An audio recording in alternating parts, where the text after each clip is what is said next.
ആൻറ്റിബയോട്ടിക്കുകൾ actually ഒരു life saving ഡ്രഗാണ്. എന്നാൽ അതേ ആൻറ്റിബയോട്ടിക് തന്നെ മരണത്തിലേക്ക് നയിക്കുന്നതാണെങ്കിലോ?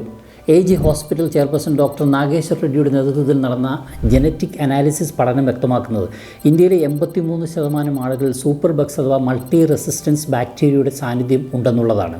2019 കോവിഡ് കാലത്ത് ഡോളോ 650 എന്ന കമ്പനിക്കെതിരെ ഉയർന്നു വന്ന ആരോപണം ശ്രദ്ധിക്കുക. 2 രൂപയ്ക്ക് വിൽക്കുന്ന ഡോളോ 650 പ്രിസ്ക്രൈബ് ചെയ്യാൻ ഡോക്ടർമാർക്ക് 1000 കോടിയിലധികം ബ്രൈബ് നൽകി എന്നാണ്.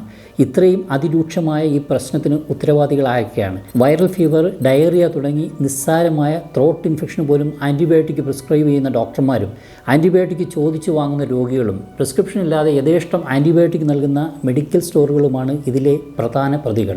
ഓൺലൈനായി പോലും ആൻറ്റിബയോട്ടിക്കുകൾ വാങ്ങാൻ കഴിയുന്ന രാജ്യമാണ് ഇന്ത്യ എന്നുള്ള കാര്യം ഓർമ്മിക്കുക. ഇത്രയധികം ഗുരുതരമായ ജനങ്ങളുടെ ആരോഗ്യ പ്രതിസന്ധിയിൽ പോലും അടിയന്തരമായ നടപടികളിലേക്ക് ഗവൺമെൻറ്റുകൾ പോകുന്നത് കാണാൻ കഴിയുന്നില്ല. എന്നാലും ഗവൺമെൻറ്റുകൾ ജനങ്ങളുടെ നികുതി പണം ഈടാക്കുന്ന കാര്യത്തിൽ ഏതെങ്കിലും തരത്തിലുള്ള കോംപ്രമൈസിന് തയ്യാറാകാറുണ്ടോ? ലോകത്തിലെ ഏറ്റവും അധികം ടാക്സേഷനുള്ള രാജ്യങ്ങളിലൊന്നാണ് ഇന്ത്യ. എന്നാൽ ജനങ്ങളുടെ വെൽഫെയറിന് വേണ്ടിയും ഇൻഫ്രാസ്ട്രക്ചറിന് വേണ്ടിയും ഏറ്റവും കുറഞ്ഞ പണം ചിലവാക്കുന്ന ഒരു രാജ്യം കൂടിയാണ് നമ്മുടെ നാട്.